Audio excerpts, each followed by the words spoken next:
উমরে ফারুক সালাত শুরু করলেন, ফজরের সালাত, আল্লাহু আকবার। In the meantime Abu Lulu এই খঞ্জর নিয়ে উমরে ফারুকের বুকের মধ্যে 3টা স্টেবিং করলেন। একটা মারলেন নাভির নিচে, মারার সাথে সাথে পাকস্থলী কেটে গেল। আরেকটা মারলেন পাজরে, পাজর ছিঁড়ে গেল। আক্রমণ যে করেছে সে কাতারের মাঝখান দিয়ে যেতে আরম্ভ করলো আর 2 দিকে ছুরি মারতে আরম্ভ করলো। 13 জন সাহাবীর গায়ে ছুরি মেরেছে, 7 জন সাহাবা স্পট ডেথ, জায়গায় মৃত্যু। আমাদের ভবিষ্যৎ প্রজন্ম এগুলো জানে না। ওরা সালমান খান দেখে বড় হয়, ওরা শাহরুখ খান দেখে বড় হয়, ওরা ঋত্বিক রোশনকে দেখে বড় হয়। ওরা মনে করে যে এরাই বড় সুপার হিরো। আমাদের যে কত বড় সুপার হিরো আছে এরা জানেই না। নতুন প্রজন্মের কর্ণকোহরে সৈয়দনা উমরে ফারুকের ইতিহাস পৌঁছে দেওয়ার দরকার আছে না নাই? আজকে আমরা সৈয়দনা উমরে ফারুকের বায়োগ্রাফি সম্পর্কে জানবো। উমরে ফারুক রাদিয়াল্লাহু তাআলা আনহু, the super hero of this উম্মাহ। এই উম্মার সুপার হিরো তিনি, ঠিক কিনা? ওনার মুখের আগে লাঠি চলতো বেশি। সুবহানাল্লাহ পড়বেন না? মাঝে মাঝে লাঠি চালানোরও দরকার আছে না নাই? Is the real super hero of Muslim উম্মাহ। তিনি এই উম্মার রিয়েল সুপার হিরো। এজন্য ওনার জীবনী থেকে আমরা কিছু শিক্ষা নেওয়ার চেষ্টা করব ইনশাআল্লাহ। পড়েন সাইয়েদনা উমরে ফারুক কিভাবে ইসলাম ধর্ম গ্রহণ করলেন, কিভাবে বিশ্বনবীর প্রাণের কলিজার টুকরা হলেন, এটা দিয়ে আমরা শুরু করি। আল্লাহ তাআলা সাইয়েদনা উমরে ফারুকের হৃদয়ের মধ্যে 3টা ধাক্কা মেরেছেন, ইমানের ধাক্কা। আওয়াজ করে বলতে হবে কয়টা? 3টা ইমানি ধাক্কা। এক হচ্ছে বিশ্বনবীর দোয়ার ধাক্কা, এক কি? দোয়ার ধাক্কা। 2 হচ্ছে সূরা হাক্কা দিয়ে দিয়েছেন আল্লাহ এক ধাক্কা, সুবহানাল্লাহ পড়বেন না? 3 হচ্ছে সূরাতু তাহা দিয়ে আল্লাহ দিয়েছেন আরেকটা ধাক্কা। এই 3টা ইমানি ধাক্কা যখন সাইয়েদনা উমরে ফারুকের হৃদয়ে লাগলো, উনি পড়তে আরম্ভ করেছেন আশহাদু আল্লা ইলাহা ইল্লাল্লাহ ওয়া আশহাদু আন্না মুহাম্মাদান আবদুহু ওয়া রাসূলুহু। চিল্লায় পড়েন আল্লাহু আকবার। বিশ্বনবী মক্কায় বসে বসে তাহাজ্জুদের সালাত পড়ে আল্লাহর কাছে দোয়া করলেন, আল্লাহুম্মা আইজ্জাল ইসলাম বিআহাব্বির রাজুলাইনি ইলাইক। ও আল্লাহ, 2 জন লোকের নাম বলবো, 2 জনের দরকার নেই। এই 2 জনের একজনকে আপনি ইসলামের সুশীতল ছায়া তলে এনে ইসলামকে বিজয় দান করে দেন। মুহূর্তের মধ্যে দোয়াটা কবুল করে নিয়েছে কে? বিশ্বনবী বললেন, আল্লাহ 2 জনের নাম বলবো আজকের দোয়ায়। আবি জাহাল ইবনে হিশাম, হয়তো হিশামের বেটা আবু জাহেলকে আপনি ইসলামের ভিতরে নিয়ে আসেন, কিংবা ওমর ইবনুল খাত্তাব, খাত্তাবের বেটা ওমরকে আপনি ইসলামের ছায়া তলে নিয়ে আসেন। ওমরে ফারুকের জন্য দোয়াটা কবুল করে নিয়েছে কে? বিশ্বনবীর দোয়ার মাধ্যমে প্রথমে সাইয়েদনা ওমরে ফারুকের হৃদয়ে এক ধাক্কা লাগলো। 2 নম্বরে রব্বুল আলামিন সূরাতুল হাক্কা দিয়ে ওমরে ফারুকের হৃদয়ের মধ্যে দিলেন এক ধাক্কা। পড়েন আল্লাহু আকবার। বিশ্বনবী যখন দোয়া করলেন, ওই দোয়া যখন সাইয়েদনা ওমরে ফারুকের হৃদয়ে স্পর্শ করলো, সাইয়েদনা ওমরে ফারুক সব সময় বিশ্বনবীরে ফলো করতে আরম্ভ করলেন। বিশ্বনবী ডানে গেলে লুকিয়ে লুকিয়ে ওমর ফারুক ডানে যায়, বিশ্বনবী বায়ে গেলে লুকিয়ে লুকিয়ে ওমরে ফারুক বায়ে যায়। বিশ্বনবী একবার মসজিদুল হারামে যে নামাজ পড়তে শুরু করলেন, ওমরে ফারুক তখন বিশ্বনবীর পিছু পিছু ছদ্মবেশে পেছন থেকে যে বিশ্বনবী কিভাবে নামাজ পড়ে দেখতে শুরু করলেন। বিশ্বনবী ইন দ্য মিন টাইম এশার নামাজে আল হাক্কাতুমাল হাক্কা তেলাওয়াত শুরু করে দিলেন। আল হাক্কাতুমাল হাক্কা তেলাওয়াত শুরু করে দিলেন। তেলাওয়াত করতে করতে বিশ্বনবী যখন তেলাওয়াত করতেছে, ওমরে ফারুক এরকম দুলতেছে আর মজা পাচ্ছে। ও মিয়া, বিশ্বনবীর কণ্ঠ বুঝি আমার মতো কণ্ঠ? আপনার মতো কণ্ঠ? আহমদ বিন ইউসুফের কণ্ঠ? আব্দুল বাসেতের কণ্ঠ না? আহা, বিশ্বনবীর গলায় যে কি সুরের ঝংকার আল্লাহ দিয়েছেন, কি সুরের লহরী আল্লাহ দিয়েছেন, একবার যে শুনতো পাগল হয়ে যেত। আল্লাহু আকবার। বিশ্বনবী সূরা হাক্কা মন্ত্রমুগ্ধ তেলাওয়াতে, মন্ত্রমুগ্ধ সুর দিয়ে, মন্ত্রমুগ্ধ কণ্ঠ দিয়ে তেলাওয়াত করতে লাগলেন। এশার সালাতে ওমরে ফারুক দুলতে লাগলেন। ওমরে ফারুক যত শুনেন অবাক হয়ে যায়, যত শুনেন অবাক হয়ে যায়, যতই শুনে অবাক। কিরে?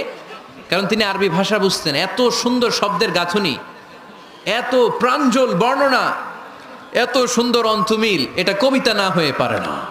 উনি মনে মনে ভাবলেন, এটা মনে হয় কবিতা। It might be poem, it could be poem. Muhammad মনে হয় কবি হয়ে গেছে, তার কাব্য প্রতিভা দিয়ে সে এটা বানিয়েছে। তা না হলে এত সুন্দর কথা, এটা কবিতা না হয়ে পারে। ইন দ্য মিন টাইম বিশ্বনবী কিন্তু দেখতেছে না যে পেছনে উমর। বিশ্বনবী তেলাওয়াত করছিলেন, ইন দ্য মিন টাইম বিষ্ণু পড়ছিলেন ওমা হুয়া বিকাউলি শাইরিন কলিলাম মা তুমিনুন। এই আয়াতের অর্থ হলো এটা কোনো কবির কথা নয়, খুব অল্প সংখ্যক লোকই তোমরা ঈমান আনো। সুবহানাল্লাহ পড়েন। এটাকে বলে কোইন্সিডেন্ট। কোইন্সিডেন্ট হুট করে অনেক সময় মিলে যায়, যায় কি যায় না?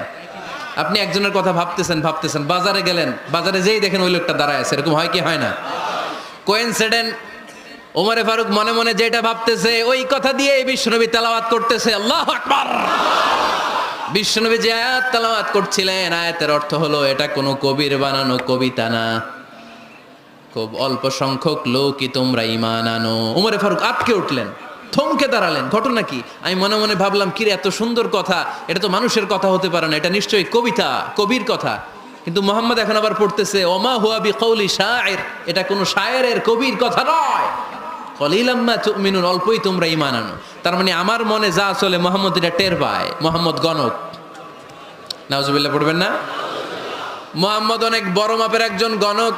মানুষের হৃদয়ে কি চলে, মনে মনে কি ভাবে, মোহাম্মদ না দেখেও বলে দিতে পারে। ইন দ্য মিন টাইম বিশ্বনবী পরের আয়াতে পড়লেন ওয়ালা বিকাউলি কাহিনিন কলিলাম মা তাযাক্কারুন। এই আয়াতের অর্থ হলো এটা কোনো গণকের বানানো গণনা নয়, খুব অল্প সংখ্যক লোকই তোমরা উপদেশ হিসেবে এটাকে মানো। সুবহানাল্লাহ পড়েন।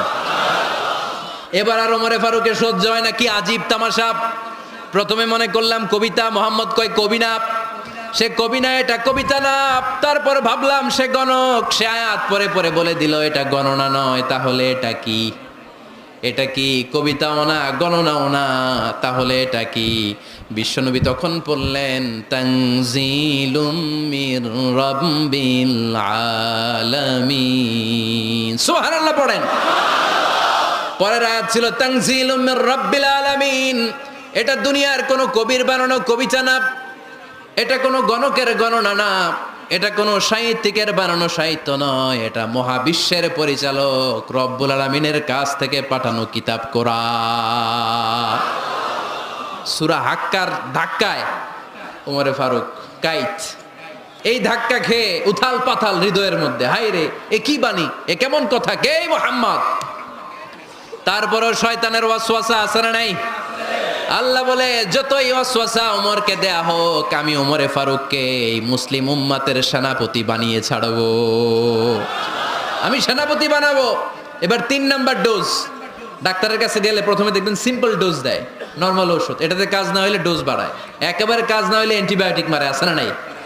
আল্লাহ প্রথমে দোয়ার ছোঁয়া লাগালেন, তারপর সূরা হাক্কা দিয়ে ধাক্কা মারলেন, এরপরে রব্বুল আলামিন বলেন এবার 3 নাম্বার ডোজ সূরা তহা দিয়ে আমি তোমার হৃদয়টারে উজালা বানায় দেব রে ওমর।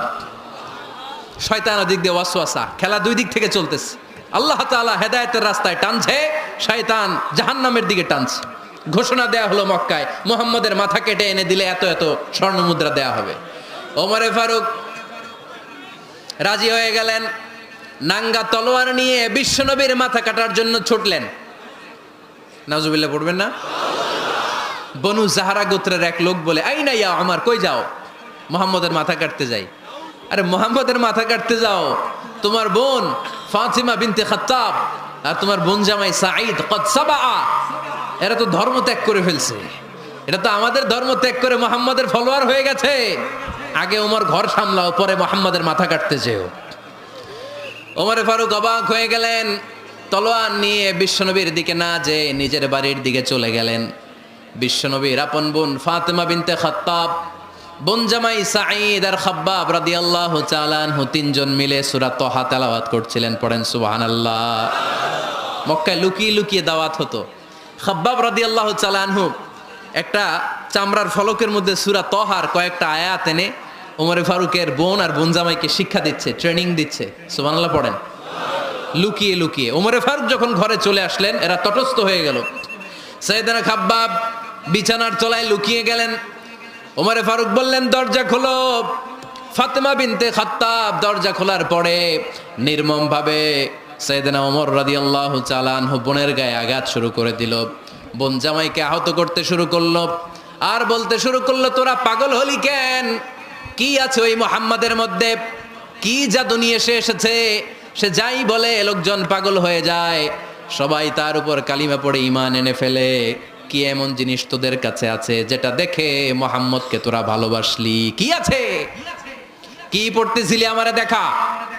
ফাতেমা বলে ইন্নাকা রিজসুন লা ইয়ামাসসুহু ইল্লাল মুতাহহারুন। ও আমার ভাই ওমর, তুমি নাপাক। তুমি কি? লা ইয়ামাসসুহু ইল্লাল মুতাহহারুন, পবিত্রতা অর্জন না করে এই কোরআন ধরা যায় না। সুবহানাল্লাহ পড়েন। ওমরে ফারুক গোসল করে আসলেন। ফাতেমা বিনতে খাত্তাব বললেন, গোসল যখন করে এসেছেন এই নেন। ওমরে ফারুক এবার চামড়ার কাপড়ের মধ্যে সূরা তহার প্রথম আয়াতের দিকে নজর করলেন। নজর করেই কোরআনের প্রেমে পড়ে গেলেন। পড়েন সুবহানাল্লাহ। ওমরে ফারুক পড়তে আরম্ভ করলেন, তহা মা আনজালনা আলাইকাল কুরআনা লিতাশকা ইল্লা তাযকিরাতাল লিমান ইয়াখশা তানজিলাম মিম্মান খালাকাল আরদা ওয়াস সামাওয়াতিল উলা। সুবহানাল্লাহ পড়েন। উনি পড়তে আরম্ভ করলেন, তহা মা আনজালনা আলাইকাল কুরআনা লিতাশকা, এই কোরআনকে আমি তোমাদের হতভাগ্য জাতি হিসেবে দুনিয়ায় থাকার জন্য পাঠাই নাই। এটা রব্বুল আলামিনের পক্ষ থেকে এসেছে। যারা রবকে ভয় করে তাদের জন্য আছে উপদেশ। যিনি আকাশ বানিয়েছেন, জমিন বানিয়েছেন, ওই আল্লাহ তাআলা নিজেই এই কোরআন পাঠিয়েছেন। আওয়াজ করে পড়তে হবে আল্লাহু আকবার। উনি খুব ভালো আরবি জানতেন। সূরা তহা পড়ার পরে আর ধৈর্য ধারণ করতে পারে না। ওমরে ফারুক ছোট্ট বাচ্চার মতো কান্না শুরু করে দিলেন। আল্লাহু আকবার। সূরা তহাটা হাতে নিয়ে, তলোয়ারটা হাতে নিয়ে বিশ্বনবীর দিকে ছুটতে আরম্ভ করলেন। আইনা মুহাম্মদ, কোথায় মুহাম্মদ? তোমরা আমাকে মুহাম্মাদের কাছে নিয়ে চলো। বিশ্বনবী তখন সাফা পাহাড়ের পাদদেশে দারুল আরকাম ইবনে আলকামের ঘরে লুকিয়ে লুকিয়ে কোরআনের দাওয়াত দিতেন। ওমরে ফারুককে পাগলের মতো ছুটে আসতে দেখে বিশ্বনবীর চাচা হামজা ইবনে আব্দুল মুত্তালিব বলল, নবী আপনি পালান। ওই যে খাত্তাবের বেটা ওমর আপনাকে অপমান করার জন্য, আক্রমণ করার জন্য তেড়ে এসেছে। সাহাবীরা বললেন, নবী আপনি পালিয়ে যান, আমরা সামাল দেব। বিশ্বনবী বললেন, না আমি পালাবো না, বরং তোমরা সরে যাও। ওমর ইবনুল খাত্তাবকে আমার দরবার পর্যন্ত আসতে দাও। আমার তো মনে হচ্ছে ওই যে তাহাজ্জুদের নামাজ শেষে চোখের পানি ছেড়ে যে আমি আল্লাহর কাছে দোয়া করেছি, আজকে আমার ওই দোয়াটা কবুল হতে শুরু করেছে। আমার তো মনে হচ্ছে আমার ওই দোয়া কবুল হবে, আসতে দাও। ওমরে ফারুক এসে বললেন, আশহাদু আল্লা ইলাহা ইল্লাল্লাহ ওয়া আশহাদু আন্না মুহাম্মাদান আবদুহু ওয়া রাসূলুহু, আমি সাক্ষ্য দিলাম আল্লাহ ছাড়া কোনো ইলাহা নাই, নিশ্চয় আপনি আল্লাহর প্রেরিত বান্দা এবং রাসূল। পড়েন সুবহানাল্লাহ। ওমরে ফারুক যখন কালিমা শাহাদা পড়ে মুসলমান হয়ে বিশ্বনবীর হাতে হাত রাখলেন, মুসলিম সাহাবীদের মধ্যে খুশি আর আনন্দের বন্যা বয়ে গেল। মুসলিম হাতে গোনা সাহাবারা আল্লাহর প্রশংসা করলেন। বিশ্বনবী সাইয়েদনা ওমরে ফারুককে জড়িয়ে ধরলেন। ওমরে ফারুক এবার বিশ্বনবীরে বললেন, নবী গো, আলাসনা আলাল হক, আমরা কি সত্যের উপরে আছি নাকি আমরা ভুলের উপরে আছি? বিশ্বনবী বললেন, বালা নাহনু আলাল হক, আমরা এই সত্যের উপরে আছি। সুবহানাল্লাহ পড়েন। আলাসনা আলাল হক, নবী আমরা কি সত্যের উপরে নাই? হ্যাঁ অবশ্যই ওমর, তুমি সত্যের উপরে আছো। ওমরে ফারুক বললেন, তাহলে ফাফিমাল ইখতিফা, তাহলে লুকায় লুকায় আর দাওয়াত দেব কেন? আমি তো কালিমা পড়ে ফেলছি, আসেন আমার সাথে বের হই। ফাফিমাল ইখতিফা, আর লুকায় লুকায় কেন? আসেন আমরা বাইরে বের হই। বিশ্বনবী বললেন, ওমর এটা মাক্কি জীবন, এখানে আমরা একটু গোপনে গোপনে দাওয়াত দিতে চাই। ওমরে ফারুক বলে, না আমার দায়িত্ব, আমি একটা মিছিল দিতে চাই নবী। আল্লাহর নামের তাকবীর দিতে দিতে দারুল আরকাম থেকে শুরু করে মসজিদুল হারাম পর্যন্ত একটা মিছিল দিয়ে আমি মক্কা কাঁপাইয়া দেব। অনুমতি দেন। বিশ্বনবী দিতে চায় না। ওমর ফারুক অনেক বুঝানোর পরে স্বল্প পরিসরের একটা অনুমোদন পাওয়া গেল বিশ্বনবী সাল্লাল্লাহু আলাইহি ওয়াসাল্লামের কাছ থেকে।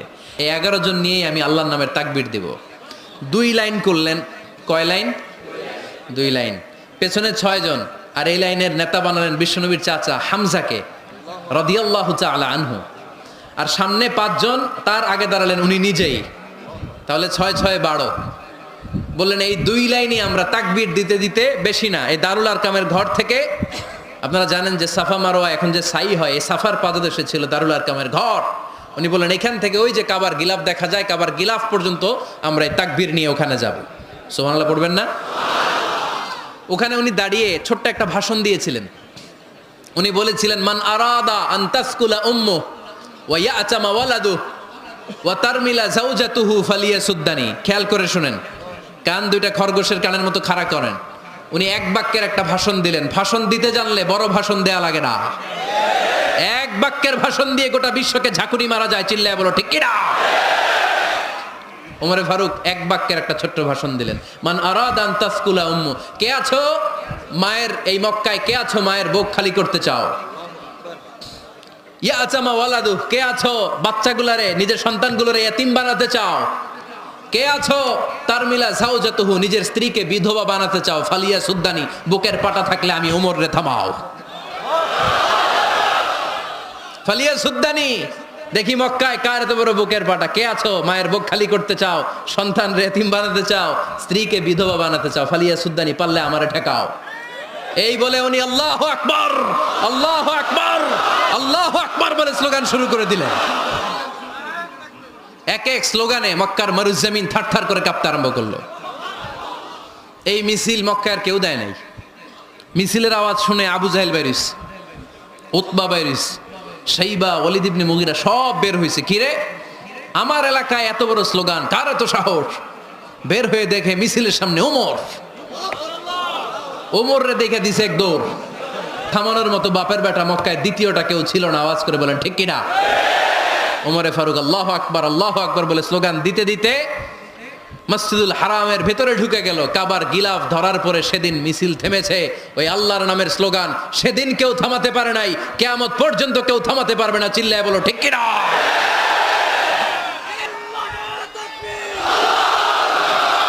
ওই রকম একটা ওমরের দরকার, আমাদের বেশি চাই না। জোরে বলেন ঠিক কিনা? দাও খোদা দাও আমায় আবার ওমর দারাজ দিল, দাও খোদা দাও আমায় আবার ওমর দারাজ দিল, দাও আলীর মতো বীর সেনানি, আলীর মতো বীর সেনানি জাগাতে নিখিল,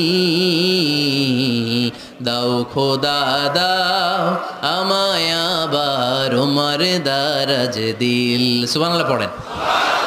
একটা ওমর লাগবে। চিল্লায় বলেন কয়টা? ওই ওমরের অপেক্ষায় বাংলাদেশ সহ গোটা মুসলিম উম্মাহ, ঠিক কিনা? একটা ওমরই যথেষ্ট। আমাদের সেন্ট্রাল লিডারশিপ নাই তো, আমাদেরকে এদিকে লাথি মারলে আমরা ওইদিকে যাই, ওদিক থেকে গুতা মারলে আমরা এদিকে যাই। আমাদের রিপ্রেজেন্টেটিভ, আমাদের প্রতিনিধিত্ব করার মতো কোনো কেন্দ্রীয় লিডারশিপ নেতৃবৃন্দ গোটা বিশ্বে নাই, ঠিক কিনা? আমরা সেই ওমরে ফারুকের অপেক্ষায়, আমরা সেই ইমাম আল মাহাদির অপেক্ষায়। এই ওমরে ফারুক আমাদের মডেল, ঠিক কিনা? থার্ড ইন পজিশন এই পুরা উম্মতের মধ্যে ওনার পজিশন নাম্বার 3। 1 নাম্বার পজিশন বিশ্বনবীর, কার? 2 নাম্বার পজিশন কার? আবু বকর। 3 নাম্বার পজিশন কার? ওমরে ফারুকের। বিশ্বনবী বলতেন লা নবিয়্যা বা'দি, লা নবিয়্যা বা'দি, আমার পরে কোনো নবী নাই। ওয়ালা রাসূলা, আমার পরে কোনো রাসূলও নাই, ঠিক কি না? আল্লাহর হাবিব বলতেন লাউ কানা বা'দি নবিয়্যুন লাকানা উমর, তবে আমার পরে যদি নবী হওয়ার যোগ্যতা কারো থাকে আমার ওমরের ওই যোগ্যতা আছে। সুবহানাল্লাহ পড়েন।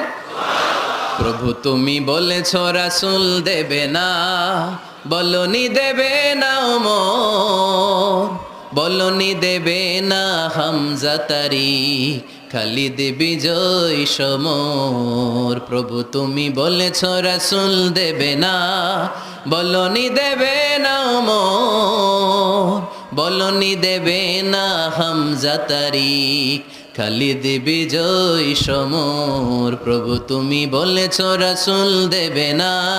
সুবহানাল্লাহ পড়েন। এজন্য আমরা একটা ওমর চাই। কয়টা? বেশি লাগবে? নেতার মতো নেতা কয়টা লাগে? জোরে বলেন কয়টা? ওনার সাথে বিশ্বনবী সাল্লাল্লাহু আলাইহি ইসলামের মুসাহারার সম্পর্ক ছিল। ওমরে ফারুক যে বিশ্বনবীর শ্বশুর এটা অনেকে জানেই না। ওমরে ফারুক রাদিয়াল্লাহু তাআলা আনহু বিশ্বনবীর শ্বশুর ছিলেন। এটা আজকে নতুন শুনছেন, কে কে হাত তোলেন? দেখছেন হুজুর, সঠিক বলছি না আমি? অনেকে আমরা জানি না। মাশাআল্লাহ, জানতে লজ্জা নাই, শিখতে লজ্জা নাই, লজ্জা হচ্ছে অজ্ঞতায় আর মূর্খতায়, ঠিক কি না? চার খলিফার দুই খলিফা, ইসলামের চার খলিফার দুই খলিফা বিশ্বনবীর মেয়ের জামাই, আর বাকি দুই খলিফা বিশ্বনবীর শ্বশুর। সুবহানাল্লাহ পড়েন। সাইয়েদনা আলী রাদিয়াল্লাহু তাআলা আনহু, সাইয়েদনা উসমান যুন-নূরাইন বিশ্বনবীর মেয়ের জামাই। উসমান রাদিয়াল্লাহু তাআলা আনহুর কাছে বিশ্বনবী দুই মেয়েকে বিয়ে দিয়েছিলেন। একজন মারা যাওয়ার পরে আরেকজন। বিশ্বনবী বলেছেন এরপরে আরেকটা থাকলে ওইটারও বিয়ে দিতাম। সুবহানাল্লাহ পড়বেন না? দুইজন ছিল মেয়ের জামাই আর দুইজন ছিল শ্বশুর। সাইয়েদনা আবু বকর শ্বশুর, বিশ্বনবীর স্ত্রী আম্মাজান আয়েশা রাদিয়াল্লাহু তাআলা আনহার বাবা। বিশ্বনবীর স্ত্রী আম্মাজান হাফসা রাদিয়াল্লাহু তাআলা আনহার বাবা ছিল সাইয়েদনা ওমর ফারুক। চিল্লায় পড়েন আল্লাহু আকবার। জানো তো পজিশন না, সাইয়্যিদু কুহুলিল জান্নাহ। জান্নাতে যত নারীরা যাবে, নারীদের সর্দারিনী হবে সাইয়্যিদাতুনা ফাতেমা রাদিয়াল্লাহু তাআলা আনহা। এই ফরিদপুরের যত ইয়াং স্টারেরা তোমরা যারা জান্নাতে যাবে, তোমাদের লিডার হবে সাইয়েদনা হাসান আর হুসাইন রাদিয়াল্লাহু তাআলা আনহুমা। আর বয়স্ক মুরব্বীরা যারা জান্নাতে ঢুকবেন, আপনাদের লিডার হবে সাইয়েদনা আবু বকর আর সাইয়েদনা ওমর ফারুক রাদিয়াল্লাহু তাআলা আনহু। সুবহানাল্লাহ পড়তে পারলেন না? ওমর ফারুক এটা সাধারণ কোনো ক্যারেক্টারিস্টিক্স নয়। ওনাকে আল্লাহ তাআলা নলেজও দিয়েছেন, আবার দিনদারিও দিয়েছেন। আমার দিনী ভাইয়েরা খেয়াল রাখবেন, কোনো আলেমের মধ্যে বা কোনো নেতার মধ্যে যদি এই দুইটার সমন্বয় আপনি পান, যে তার জ্ঞানও আছে আবার দিনদারিও আছে, হি belongs the knowledge and he belongs the তাকওয়া, সে গোটা বিশ্বকে জয় করে ফেলবে, ঠিক কিনা?